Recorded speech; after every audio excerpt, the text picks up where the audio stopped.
எல்லாருக்கும் வணக்கம். வாழ்க்கை வளமுடன் கதைஞர் சேனல் மூலமா அவங்க எல்லாரையும் மறுபடியும் சந்திக்கிறதுல எனக்கு ரொம்ப சந்தோஷம். ஒரு ஊர்ல ஒரு பெண் இருந்தா. அந்த பெண் அவங்க அம்மா கிட்ட போய், அம்மா என்னால வாழ்க்கையில ரொம்ப வெற்றிகரமா நடந்துக்கவே முடியல, பிரச்சனைகளும் சவால்களும் தொடர்ந்து வந்துகிட்டே இருக்கு, நான் என்னதான் பண்றது அப்படின்னு கேட்டா. உடனே அம்மா எதுவும் சொல்லாம அவளை அடுப்பறைக்கு கூட்டிட்டு போய் அடுப்புல 3 கிண்ணத்தை வச்சு தண்ணி ஊத்தி அதை கொதிக்க வச்சு, ஒரு கிண்ணத்துல முட்டையும், ஒரு கிண்ணத்துல உருளைக்கிழங்கும், ஒரு கிண்ணத்துல காஃபி தூளையும் போட்டாங்க. 20 நிமிஷம் நல்லா கொதிக்க வச்ச பிறகு தட்டுல உருளைக்கிழங்கையும் முட்டையும் எடுத்து வச்சுட்டு ஒரு டம்ளர்ல அந்த காஃபியை ஊத்தி வச்சாங்க. இப்ப அந்த பொண்ணை கூப்பிட்டு இதை எல்லாத்தையும் தொட்டு பார்க்க சொன்னாங்க. தொட்டு பார்த்த அவ, கடினமா இருந்த உருளைக்கிழங்கு மென்மையா மாறி இருக்கு, திரவ நிலையில போன முட்டை இப்ப திடமா இருக்கு, காஃபி தூள் ரொம்ப சுவையான காஃபியா மாறி இருக்கு, இதை எதுக்குமா எனக்கு செஞ்சு காமிக்கிற அப்படின்னு கேட்டா.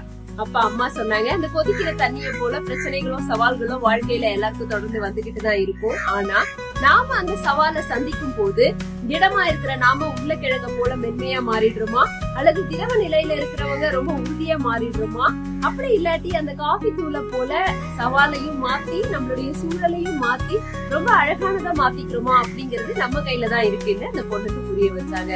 பிரச்சனைகள் உங்களுக்கு தொடர்ந்து வந்துகிட்டே இருக்கா, சவால்கள் அடுத்தடுத்து காத்துக்கிட்டே இருக்கா, ஒன்னும் இல்ல, நீங்க உருளைக்கிழங்கா முட்டையா அல்லது காஃபி தூளாங்கிறத முடிவு பண்ணுங்க.